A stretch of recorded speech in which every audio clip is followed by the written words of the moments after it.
एक सवाल 2-3 बच्चों ने पूछा कि हम कभी कभी डीमोटिवेटेड होते हैं, क्या तजुर्बा सच में इतना महत्वपूर्ण है, हम क्या करें, नौकरी मिलेगी या नहीं, तनाव रहता ही होगा, पढ़ते होंगे, टेंशन होती होगी, कितना पढ़ें, टाइम मैनेजमेंट कैसे करें, ये सवाल भी आपके सामने है। मैं आपसे, देखिए मेरा काम चीज़ों को आसान करना है। मैं दिल्ली में पढ़ाता हूँ आईएएस के बच्चों को, तो मैं उनको भी ये कहता हूँ कि चीज़ें मुश्किल तो कोई भी कर सकता है, चीज़ें आसान करना मुश्किल है, और हमें तो चीज़ें आसान करनी है। इस दुनिया में कोई भी ऐसा एग्जाम नहीं जिसके लिए आपको 24 घंटे पढ़ने की जरूरत है। अगर आप दिन में 8, 10, एक लेवल के बाद 12 घंटे पढ़ते हैं तो ये बहुत है। इसलिए मैं आपसे कह रहा हूँ शुरुआत के लिए 8 घंटे की पढ़ाई, 8 घंटे की नींद और 8 घंटे बाकी सब चीज़ें, खेलना कूदना, वो बहुत ज़रूरी है। यहीं से बात आती है मोटिवेशन की। एक ही है कि हमारा मोटिवेशन हमेशा कैसे रहे, और एक ये कि कभी कभी स्ट्रेस ज़्यादा हो जाता है, उस समय हम कैसे मैनेज करें। आपकी उम्र में स्ट्रेस ज़्यादा होने की वजह यह भी है कि आपके हार्मोन्स इस उम्र में ज़्यादा, उनमें वाइब्रेशंस होते हैं, तो मूड स्विंग ज़्यादा होते हैं। जैसे जैसे आप मैच्योर होते जाएंगे उम्र के साथ, आपके मूड स्विंग्स कम हो जाएंगे। जैसे आपके पेरेंट्स हैं, आप देखेंगे, स्पेशली फादर को आप देखेंगे, आपके फादर आमतौर पर इमोशनल बातों से बहुत प्रभावित नहीं होते होंगे। जैसे आप कहेंगे, पापा आज मेरी फ्रेंड ने मुझे छोड़ दिया, पापा कहेंगे कोई बात नहीं।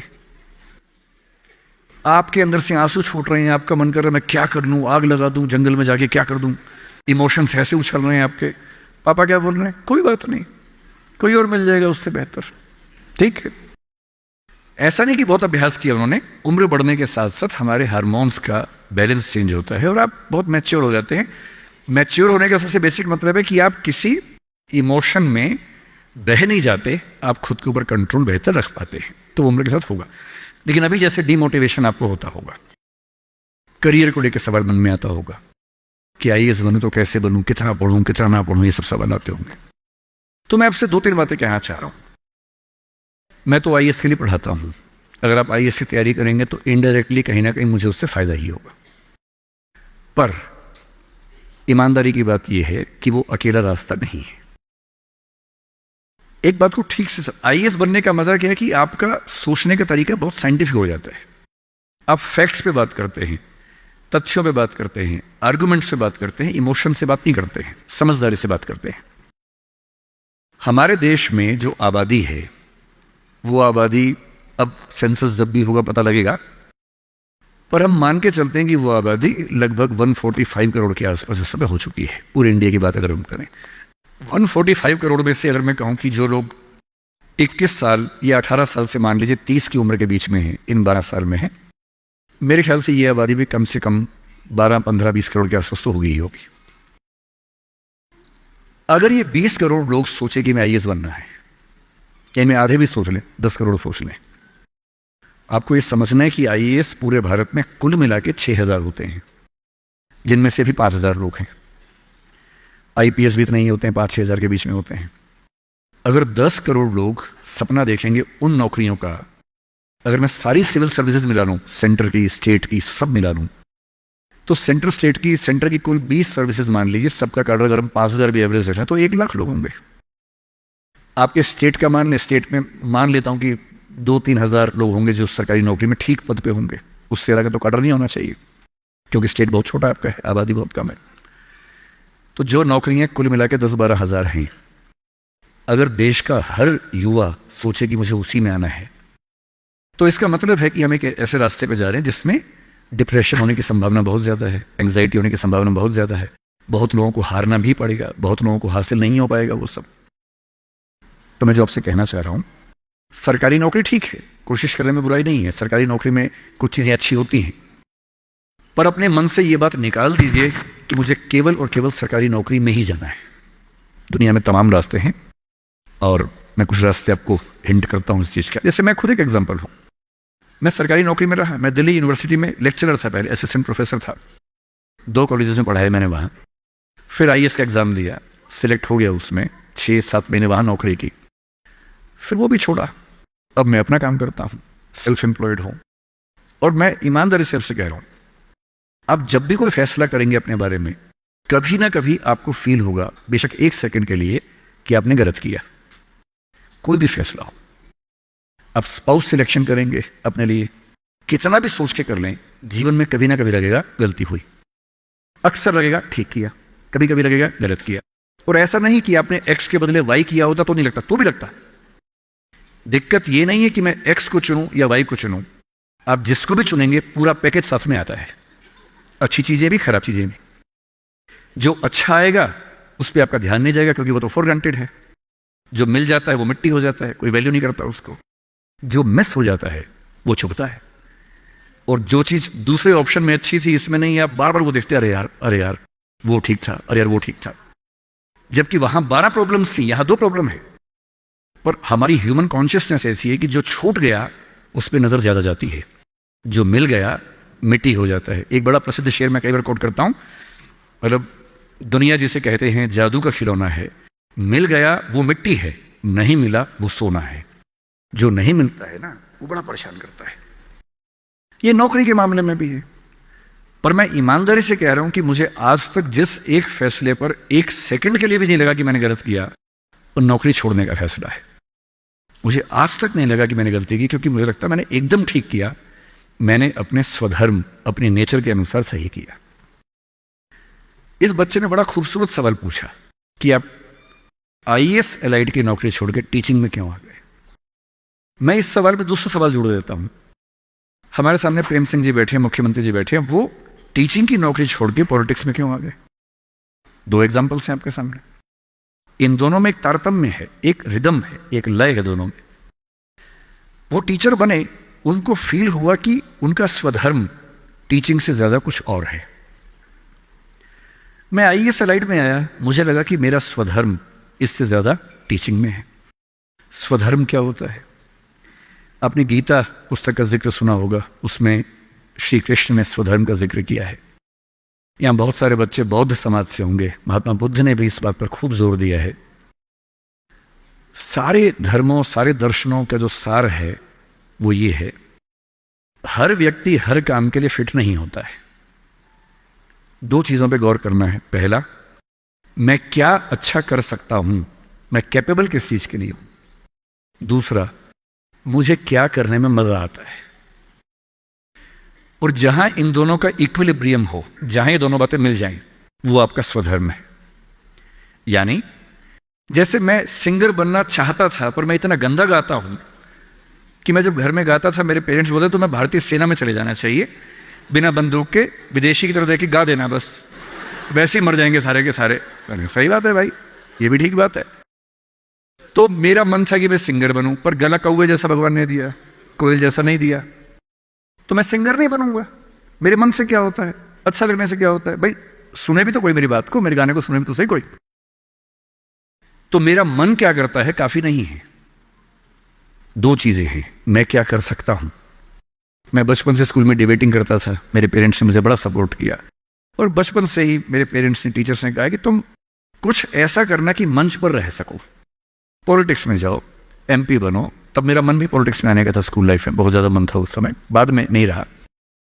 तुम पॉलिटिक्स में जाओ, तुम वकील बनो, क्योंकि जब कोर्ट केस लड़ोगे तुम्हें बोलने की ताकत भगवान ने दी है, उसका इस्तेमाल करो। या टीचर बनो।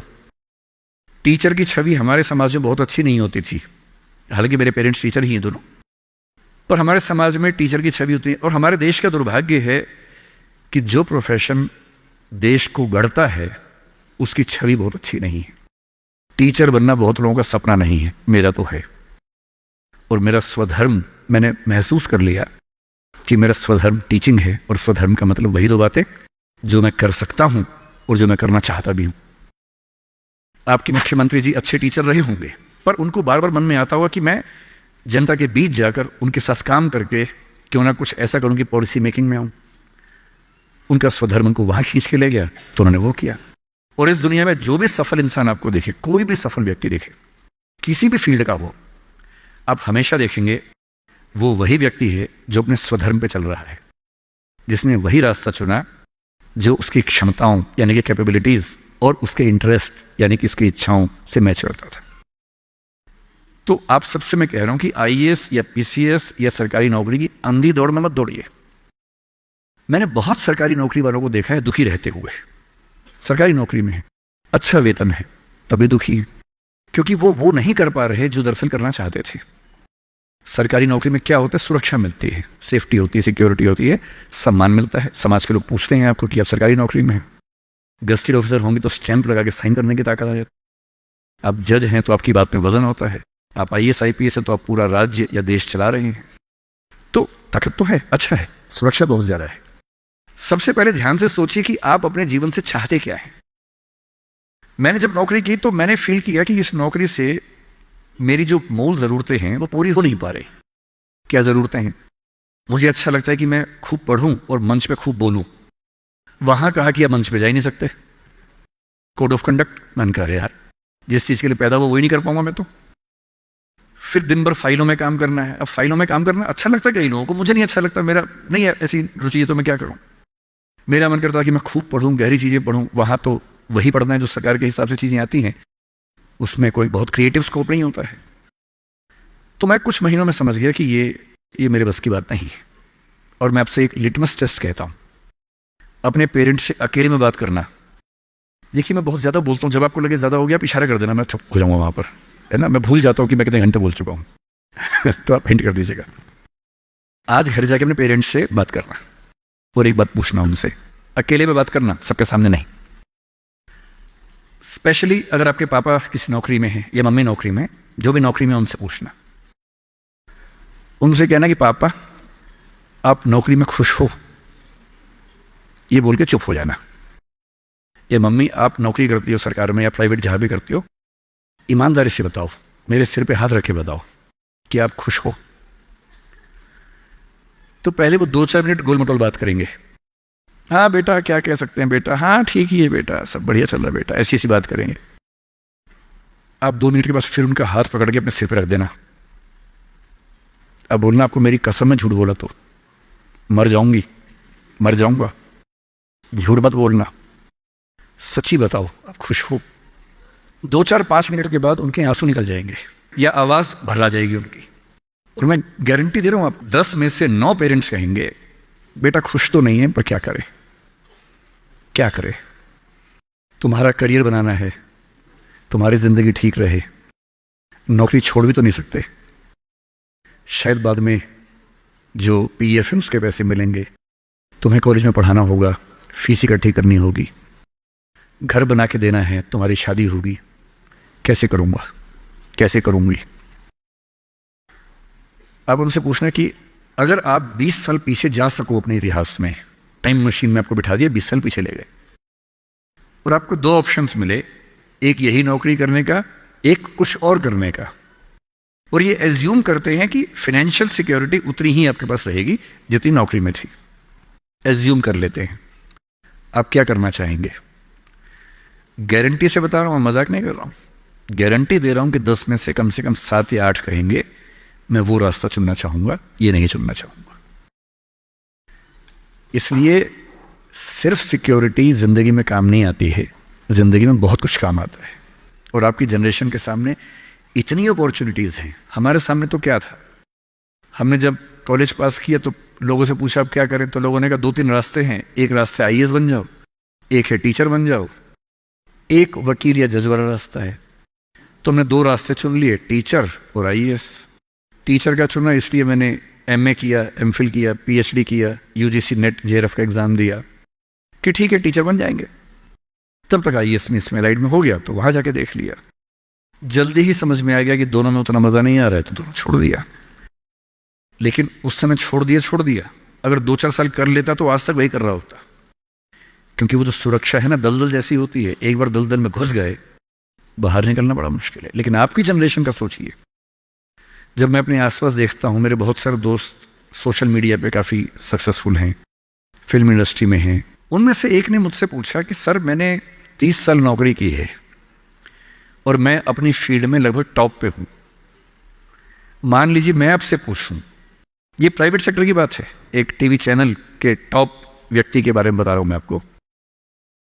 उसने कहा कि अगर मैं आपसे पूछूं कि मैंने ठीक किया या गलत किया तो आप क्या सलाह देंगे? मैंने कहा सलाह तो मैं क्या आपको दूंगा, आप मुझसे बड़े हैं, सलाह तो मैं आपसे ले लेता हूं बल्कि, लेकिन अगर आप मेरा ओपिनियन चाह रहे हैं तो मैं आपको केवल एक बात बता के समझाता हूं। मेरा अपना मानना यह है कि नौकरी अच्छी है, नौकरी से अच्छा है उद्यम, एंटरप्रेन्योरशिप या सेल्फ एम्प्लॉयमेंट। ये बात मैंने कई मंचों पे कही है। कुछ दिन पहले मैं दिल्ली का एक बहुत प्रतिष्ठित कॉलेज है, Shriram college of commerce, SRCC, वहाँ मैं गया था और मैंने बड़ा खुल के कहा कि स्टार्टअप करना नौकरी करने से बेहतर क्यों है। एक आर्गूमेंट दिया, वहाँ एक आर्गूमेंट छूट गया था, आज मैं आपको वो आर्गूमेंट बताता हूँ। जब हम नौकरी करते हैं, मैंने उसी व्यक्ति को कहा कि जैसे आपने नौकरी की है, 30 साल हो गए, आपके पास 3-4 साल बचे होंगे। उसने कहा सर 3 साल बचे हैं, फिर मैं रिटायर हो जाऊंगा। मैंने कहा आपने ज़िंदगी भर में मेरे ख्याल से आपकी महीने की सैलरी आजकल शायद 1.5-2-2.5 लाख रुपए होगी। आपने ज़िंदगी भर में ठीक ठाक पैसा कमाया होगा, पर जितना भी कमाया होगा लगभग उतना खर्च भी हो गया होगा, क्योंकि खर्चे भी तो बढ़ते हैं ना परिवार के समय के साथ। बच्चे हैं, करियर है। बोले हाँ सर, कुछ बचता नहीं है, बस ये है कि काम चल जाता है। मैंने कहा अब 4 साल में रिटायर होंगे, आपने एक घर जरूर खरीद लिया होगा नोएडा वोएडा में। बोले हाँ सर, नोएडा में। नोएडा दिल्ली के पड़ोस में है, जहाँ कई लोग रहते हैं। दिल्ली में नौकरी करके घर खरीदना बड़ा मुश्किल काम है। तो दिल्ली में जो लोग नौकरी करते हैं, दिल्ली के आसपास घर खरीदते हैं। नोएडा एक जगह है, इंदिरापुरम एक जगह है, गुड़गांव एक जगह है, वहाँ आमतौर पर घर खरीदते हैं, जो दिल्ली से सस्ता मिल जाता है और अच्छा घर मिल जाता है। मैंने कहा रिटायर हो जाएंगे, रिटायरमेंट के बाद कितने पैसे आपके पास होंगे, जिंदगी भर की बचत? बोले सर मैंने कुछ स्कीम्स में पैसा लगा रखा है, लेकिन मेरे पास 10-15 लाख रुपए कैश होगा, और जो स्कीम्स मैंने इन्वेस्ट किया हुआ है, मैंने सही टाइम पे इन्वेस्ट कर दिया था, तो मुझे महीने का 50-60-70 हज़ार रुपये वहाँ से आता रहेगा, जिससे मेरे खर्चे निकलते रहेंगे, मेरी फैमिली सेफ रहेगी, मेरे हस्बैंड वाइफ हम सेफ रहेंगे। मैंने बढ़िया है। मैंने कहा सिनेरियो नंबर 2 सोच के देखिए ज़रा। फिर मैंने ये भी पूछा आपके बच्चे करते क्या हैं? तो उन्होंने कहा कि सर मेरा एक बच्चा तो सॉफ्टवेयर की दुनिया में है, एक बच्चा मेरा मीडिया में ही, जर्नलिज्म में ही काम करना चाहता है, वो अभी पढ़ रहा है, जल्दी ही नौकरी शुरू कर देगा। मैंने कहा जब वो नौकरी शुरू करेगा उसकी सैलरी क्या होगी? बोले सर शुरुआत तो 30-35 हज़ार से होनी चाहिए, धीरे धीरे फिर परफॉर्मेंस के हिसाब से सैलरी बढ़ जाएगी उसकी। मैंने कहा चलिए अब चैनल चेंज कर लेते हैं। मान लीजिए कि आपने 30 साल पहले नौकरी की जगह अपना उद्यम शुरू किया होता। लेट अस एज्यूम, मैं जानता हूं कि अपना उद्यम करने में खतरा ज्यादा होता है, बहुत ज्यादा होता है। 1000 में एक उद्यम बेहद सफल होता है, जिसको आप देखते हैं अखबारों में स्टार्टअप, और वो क्या बोलते हैं, यूनिकॉर्न। यूनिकॉर्न का मतलब एक सींग वाला घोड़ा, ऐसा घोड़ा जिसका एक सींग हो। एक माइथोलॉजी है यूरोप की, उसमें यूनिकॉर्न का जिक्र आता है। वो तो 1000 में एक होता है यूनिकॉर्न। बाकी लेकिन ये है कि आप रीजनेबल सक्सेस तो आप ला सकते हैं थोड़ी सी मेहनत करके। धीरे धीरे लोग आपको जानने लगते हैं, एक ब्रांडिंग बनने लगती है, और 3 साल का मानते हैं कि ब्रेक इवन का एक जस्टिफिकेशन पीरियड है कि 3 साल अगर आपने ठीक से काम कर लिया। एक ये फॉर्मूला आप भी समझ लें, दुनिया में कोई भी काम हो, कितना भी मुश्किल हो, अगर आपने 3 साल उस पर ठीक से खर्च कर दिए तो मान के चलिए कि उसमें आपको सक्सेस मिलनी तय हो जाएगी। 3 साल का गोल्डन रूल है। तो मैंने उस व्यक्ति से कहा कि अगर आपने 3 साल स्ट्रगल कर ली होती, अपना काम शुरू किया होता, लेट अस एज्यूम, और सफल हो जाते, और मान लीजिए सफल ना होते तो नौकरी कर लेते। ऐसा भी क्या है, 30 साल नहीं 27 साल नौकरी कर लेते, कौन सी ऐसी खास बात है? और यदि आज आपका एक एम्पायर खड़ा हो जाता, अभी आप नौकरी करते हैं, उस समय शायद आप 500 लोगों को, 100 लोगों को, 1000 लोगों को नौकरी दे रहे होते। कोई मुझसे अगर पूछता है ना कि मैं जिंदगी में किस चीज से सबसे ज्यादा खुश रहता हूं, सबसे ज्यादा वो ये है कि जब मैंने नौकरी छोड़ी, अपना काम शुरू किया। शुरू में हमारे यहाँ 3 लोग काम करते थे, आज हमारे दृष्टि ग्रुप में 1800 लोग काम करते हैं, 1800। और मुझे सबसे बड़ा सुकून इस बात का है कि 1800 परिवार चल रहे हैं मेरे उस एक फैसले से। और यदि आप उद्यम करते हैं, उनसे मैंने कहा, और एज्यूम करते हैं कि 30 साल की मेहनत के बाद आपका उद्यम जो है आपकी अभी की सैलरी से शायद 50 गुना ज्यादा कमा रहा होता, उस कंपनी की वैल्यू आपकी सैलरी से शायद 1000 गुना ज्यादा होती, जैसा वैल्यूएशन होता है, और आपका बच्चा अपना काम शुरू करना चाहता। आज आप 2.5 लाख रुपए कमाते हैं, आपका बच्चा 30,000 से शुरू करेगा, पूरी स्ट्रगल वैसी की वैसी करेगा। अगर आप उद्यमी होते, आपका बच्चा वहां से शुरू करता जहां आपने छोड़ा है, और पूरी एक पीढ़ी की मेहनत आपको एक्स्ट्रा मिलती जो अब नहीं मिलेगी। इसलिए नौकरी अच्छी है, पर नौकरी इतनी अच्छी भी नहीं है कि उसके लिए पागल हो जाना है। करेज क्यों नहीं आ सकता हमारे अंदर, साहस क्यों नहीं आ सकता है? कम से कम एक चांस लेने के लिए, खतरा उठाने के लिए, ट्राई करने के लिए क्यों नहीं कोशिश करनी चाहिए? और इसलिए मैं आप सबसे जो कहना चाह रहा हूं वो ये, अपने स्वधर्म को ठीक से पहचानिए, आप जीवन से क्या चाहते हैं ठीक से पहचानिए। अगर आप चाहते हैं पैसा कमाना, तो सबसे अच्छा है अपना उद्यम, अपना स्टार्टअप, अपना बिजनेस, अपना काम, सेल्फ एम्प्लॉयमेंट। अगर आप चाहते हैं पावर, कि मैं कुछ करूं तो दुनिया को दिखे, तो सिविल सर्वेंट बनिए, जज बनिए, पॉलिटिक्स में आइए। पॉलिटिक्स एक ऐसी चीज है जहां आप समाज को सबसे ज्यादा बदल सकते हैं, सबसे ताकत के साथ बदल सकते हैं। यदि आपको चाहिए जीवन में शांति, सुकून, तो फिर एक ऐसी नौकरी या एक ऐसा उद्यम जैसे खेती का काम। आप तो सिक्किम में रहते हैं, मैं कल आते हुए रास्ते में सोच रहा था कि सिक्किम के युवा अगर अपना स्टार्टअप शुरू करें ऑर्गेनिक फार्मिंग का ही, आपको अंदाजा नहीं है दिल्ली में क्या हाल है। दिल्ली में किसी शॉप के ऊपर लिख दीजिए ऑर्गेनिक फार्मिंग के प्रोडक्ट्स मिलते हैं, वहां लाइन लग जाती है, लोग पागल हो जाते हैं। वो केमिकल पेस्टिसाइड्स और केमिकल फर्टिलाइजर्स खा खा के इतने पगला चुके हैं हम लोग, जिस शॉप पे लिखा हो ऑर्गेनिक प्रोडक्ट्स, मतलब अजीब हाल हो जाता है। सिक्किम के युवा, जब आपका स्टेट दुनिया का पहला स्टेट ऐसा है जहां ऑर्गेनिक फूड मिलता है सिर्फ, आपके पास तो दी हुई ब्रांडिंग है पहले से, उस ब्रांडिंग का इस्तेमाल करके अगर आप दिल्ली में, और दिल्ली ही क्यों, दुनिया भर में आजकल तो एक एप्लीकेशन बनानी है, ऑनलाइन ऐप बनानी है, दुनिया भर में प्रोडक्ट सेल करना है। और अगर आप ऐसा कोई प्रोडक्ट लाएं और सिक्किम में 10-20 यूनिकॉर्न खड़े हो जाएं, यूनिकॉर्न का मतलब है एक ऐसी कंपनी जिसकी वैल्यू $1 बिलियन की है। $1 बिलियन का मतलब आज के ज़माने में होता है लगभग 10,000 करोड़ रुपए या 9,000 करोड़ रुपए। वैल्यू, इनकम नहीं, वैल्यू, कंपनी की वैल्यू इतनी है। और ये आजकल बहुत मुश्किल नहीं होता है, बस 2-3 साल की गंभीर स्ट्रगल। फिर कल मैं एक बात और सोच रहा था, जब मैं बागडोगरा से यहां आया, मैंने कल महसूस किया कि जो north eastern part of country है, जिसमें सिक्किम भी है, बाकी राज्य भी हैं, हम तो दिल्ली में रहते हैं। मुझे दिल्ली से कहाँ जाना होता है, मैं बॉम्बे अक्सर जाता हूँ, इलाहाबाद जाता हूँ, लखनऊ जाता हूँ, जयपुर जाता हूँ। जहाँ भी जाना होता है, अगर मैं सड़क से जाऊँ तो कुछ घंटे, बॉम्बे तो अब 12 घंटे का हो जाएगा, पहले 24 घंटे का था। और फ्लाइट हर जगह की है, फ्लाइट में बैठे 2 घंटे बॉम्बे, 1 घंटा इलाहाबाद, आधा घंटा लखनऊ, आधा घंटा जयपुर, बात खत्म, पहुँच गए। अब मैं सिक्किम आना चाह रहा हूँ, कल को शायद मैं अरुणाचल जाना चाहूँ, नागालैंड जाना चाहूँ, मैं बहुत आसानी से पहुँच नहीं पा रहा हूँ। ये दिक्कत तो सब लोगों के साथ है। आपका दिल्ली के साथ, देश के बाकी हिस्सों के साथ कांटेक्ट इतना कमजोर है, चिंता की बात है। पर यह चिंता केवल सरकार के लिए क्यों है, एक रास्ता भी तो है। कल मैंने रास्ते में एक चीज सोची, आपसे शेयर करता हूं, शायद आप में से इस रास्ते पर चलना चाहे। हवाई जहाज तो उसके लिए बहुत बड़ी पट्टी चाहिए होती है। मुझे पता है कि यहां पड़ोस में एक हमने एयरपोर्ट बनाया है जो मौसम की वजह से कम चल पाता है। हेलीकॉप्टर एक बहुत बड़ा स्ट्रक्चर होता है जिसको मैनेज करना आसान नहीं होता है। अगर आप टेक्नोलॉजी को ठीक से समझते हो तो अभी दुनिया के कुछ देशों में एक्सपेरिमेंट्स हुए हैं, एक्सपेरिमेंट सक्सेसफुल हो चुके हैं। आप यूट्यूब पर सर्च कीजिए, मिल जाएंगे आपको।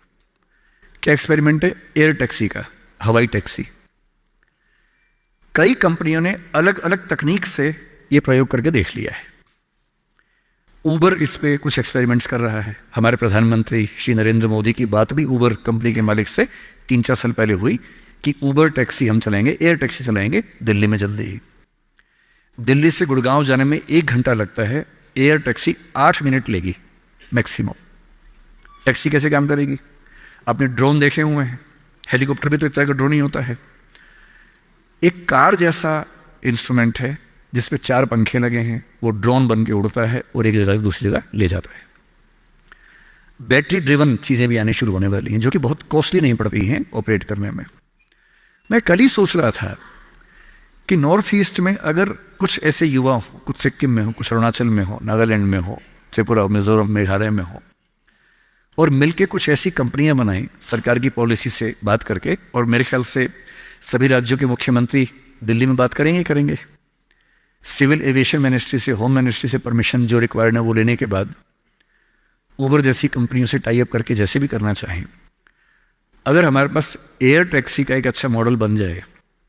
कल जब मैं तीस्ता के पास से निकला, मैंने अपने ड्राइवर साहब से पूछा, क्योंकि पुल 1-2 टूट गया, बता रहे थे, बहुत मिट्टी मलबा जमा था। मैंने उनसे पूछा कि जैसे नदी के सामने जो गांव है, अगर मुझे यहाँ से वहाँ जाना हो, पुल तो टूट गया, कैसे जाएंगे? उन्होंने बताया कि यहाँ से वहाँ जाने के लिए 50 किलोमीटर पीछे जाके एक पुल पार करके आना पड़ेगा, क्योंकि अभी पुल टूट गया है। और मैं सोच रहा हूँ कि मान लीजिए इस नदी के इधर और उधर दो दोस्त रहते हों, या किसी बच्चे का घर इधर है, स्कूल उधर है, अब वो कैसे जाएगा? और ऐसा क्यों ना हो कि इस राज्य की भौगोलिक स्थितियों को देखते हुए हमारे पास एयर टैक्सी के छोटे छोटे मॉडल्स बहुत जगहों पर हों, जो बहुत कम फीस पर वो सारा डिस्टेंस ट्रेवल करने में हेल्प करते हों। और ये उद्यम बाकी राज्यों के लोग यहाँ के करें, क्या इससे बेहतर नहीं है कि सिक्किम के बच्चे ये उद्यम करें? और सिक्किम के टूरिज्म के डेवलपमेंट में सिक्किम को फायदा हो, ये तो होना ही चाहिए। इसलिए मेरा आप सबसे रिक्वेस्ट ये है, आपको सिविल सर्विस की तैयारी करनी मैं बता ही दूंगा, वो तो मेरा काम है ही, मैं रोज वही बताता हूँ। तो मैंने अभी तक आपके 2 सवालों का एड्रेस किया, एक अंतिम सवाल टीचर्स वाला और एक थोड़ा सा मोटिवेशन लेके बात समाप्त करूंगा, क्योंकि मुझे अंदाजा है कि काफी ज्यादा हो गया होगा।